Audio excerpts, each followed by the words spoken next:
કોઈ ફિલોસોફરે સાહેબ સરસ મજાની પત્નીની વ્યાખ્યા આપી છે, સરસ મજાની વ્યાખ્યા આપી. પ્રેમથી રહે છે એ તમારી પત્ની, પ્રેમથી રહે છે એ તમારી પત્ની, અને વટથી રહે છે એ તમારી વાઈફ.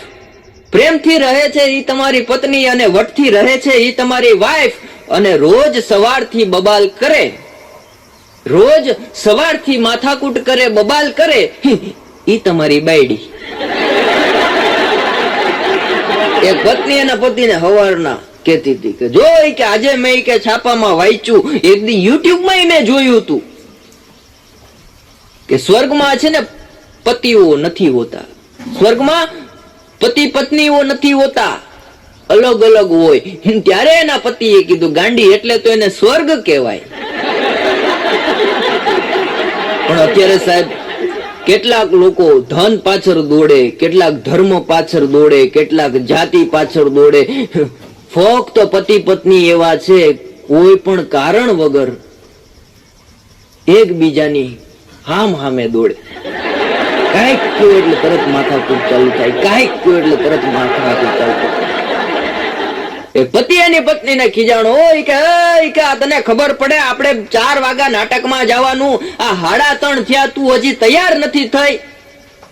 અમારે જોઈ કે પુરુષોને 5 મિનિટમાં તો આમ ઈન બીન કરીને બૂટ પહેરીને બહાર નીકળી ગયા હોય. એની પત્ની કે ઈ તો હું તમને વર્ષોથી સમજાવું, શાહી પનીરમાં અને મેગીમાં એટલો તો તફાવત હોય ને.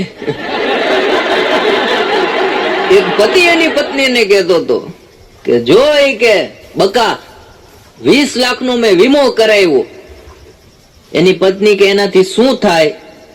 ઓલો કે તો પૈસા હાથમાં આવે પછી ખબર પડે આનાથી શું થાય. ભાણાને એની પત્નીનો એક દી ફોન આવ્યો, નોકરીમાં હતો ને, એ કે આજે રેસ્ટોરન્ટમાં જમવા જવું છે કે તમે ઘરે આવીને બનાવવાના?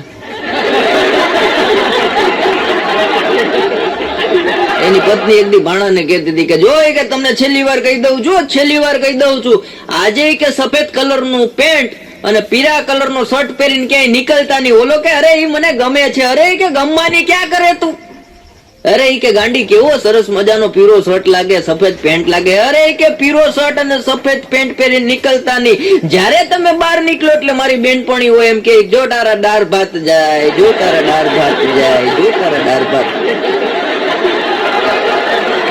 પ્રેમ એટલે રેશમનું તાતણું, પ્રેમ એટલે રેશમનું તાતણું, અને લગ્ન એટલે એ જ તાતણાનું તાપણું. સાહેબ એવા સમયમાં દાંપત્ય જીવન ટકાવવાના, સાચવવાના, જાળવવાના અને પરિવાર સાથે રહી આનંદ મસ્તી કરવાના. ઈ મને આજે અહીંયા ખબર પડી કે બંને પતિ પત્ની બાજુમાં બેઠા છે તોય મારા વાલા મોજથી દાંત કાઢી શકે. બાકી અમુક જગ્યાએ પતિ પત્ની બાજુમાં બેઠા હોય અને પતિથી જો જરા કઈ દાંત આવી જાય તો એ બિચારો કાર્યક્રમમાંથી બહાર નીકળે એટલે દાંત કાઢવા જેવો નો રહેવો, એટલો માનસિક ત્રાસ પત્નીઓ આપી.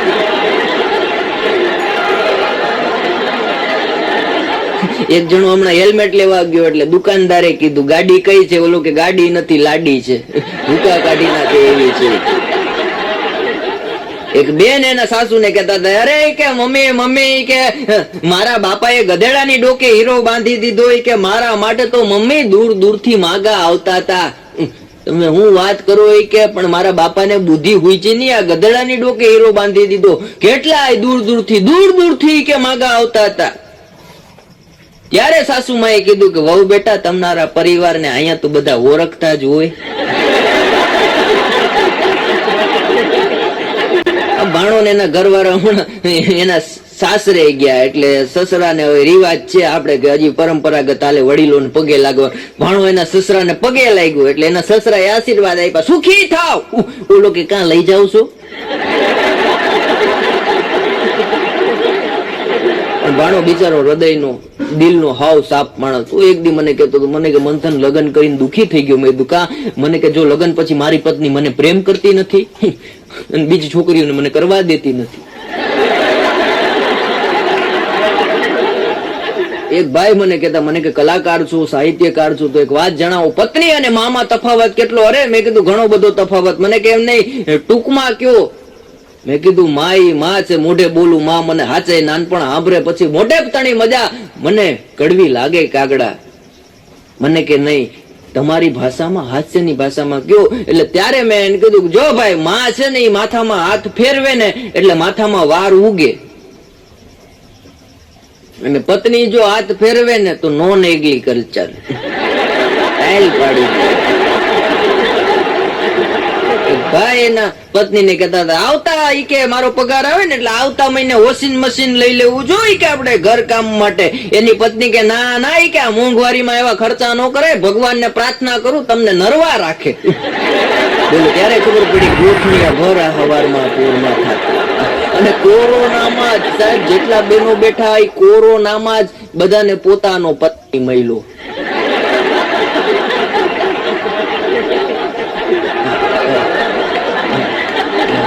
કોરોનાના સમયમાં જો જેટલા બેનો બેઠા ને કોરોનાના સમયમાં જ પોતાનો પતિ મળ્યો, પોતાનો પતિ ઉપાડી એની મજા છે. અને બેનો છે ને જયારે બી કપડા ધોવે, જયારે બી કપડા ધોવે ને એટલે શાંતિથી સાડી ધોવે, એમાં પાછું શેમ્પુ વાપરે, સુગંધિત શેમ્પુ થી સાડી ધોવે હો. અને આપણો શર્ટ આવે એટલે સફેદ કલર નો ઓલો ધોકા જેવો હાબુ લઈને કહે એનોય વાંધો નહીં, પણ કોલર નો વારો આવે એટલે પછી જે ઘસે આપણને એમ થાય મારા બેટા એની કરતા તો માથે ખીજ ઉતારી લેતા હોય, કપડા ઉપર દાજ ઉતાર્યા. હમણાં એક જણા જાડી છોકરી યારે લગ્ન કર્યા, અને બેનો જેટલા બેઠા સાહેબ લગ્ન પછી પુરુષો ને કહી દઉં બેનો આમ વધે નહીં, આમ ફાટે, આડા ફાટે, ઉભા તો વધે નહીં, આડા જામે. હમણાં એક જણે જાડી છોકરી યારે લગ્ન કર્યા, એવી જાડી એવી જાડી એવી જાડી. મેં કીધું ભાઈ આ છોકરી આવી જાડી યારે લગ્ન કરાય? મને કે મંથનભાઈ ફાયદો છે. મેં કીધું ક્યાં ફાયદો? મને કે મંથનભાઈ બહુ ફાયદો છે ઈ કે.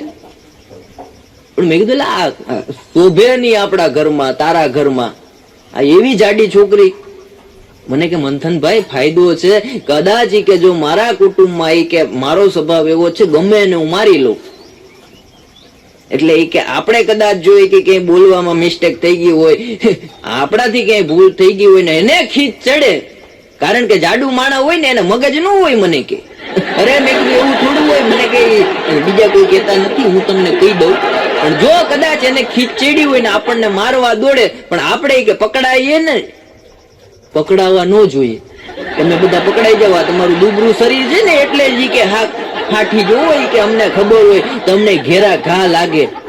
આ કે જો જાડી છોકરીને પરણાવી અને એની હારે મેં લગ્ન કર્યા, હવે કદાચ જોઈ કે આપણી વાહે દોડે આપણે પકડાય એની એટલી આપણે કે ક્ષમતા ધરાવીએ ત્યારે જ કે લગ્ન કર્યા હોય. પતિ પત્ની અમને એવા બાયધા ભાઈ, એવા બાયધા પછી 2 કલાક પછી પત્ની થી નો રહેવાનું.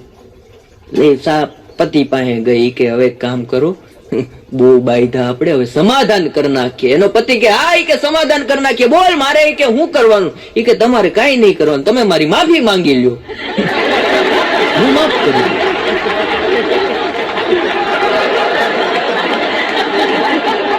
ધનતેરસ નો સમય હતો અને હાંજનો ટાણું, પતિ પત્ની બે શોપિંગ કરવાનું લિસ્ટ બનાવતા હતા. પછી પત્નીએ કીધું કે આપણે પેલા કે શું લેશું? ત્યારે પતિએ કીધું તારું લિસ્ટ જોઈને મને એવું લાગે કે આની માટે મારે લોન લેવી જોશે. ભાણો એક દી રવિવારના દિવસે એની પત્નીને કે આજે કે મનમાં વિચાર આવ્યો આજે આપણે ધાબે જમવા જઈએ. એની પત્ની કે હા કે જવું જ જોઈએ. કે વાંધો નહીં કે હાલો હાંજે કે ધાબે જમવા જાય. 7 વાગ્યા તેની ઘરવાળી તૈયાર થઈ ગઈ. કે હાલો હું તૈયાર થઈ ગઈ. ભાણો કે ઉભા રહે કે હું આવું. બેડરૂમ માં ગયો, સટાઈ લઈ આવ્યો. કે હાલો હવે કે મારી પાછળ આવતા જાવ. મારો બેટો અગાસી ઉપર લઈ ગયો.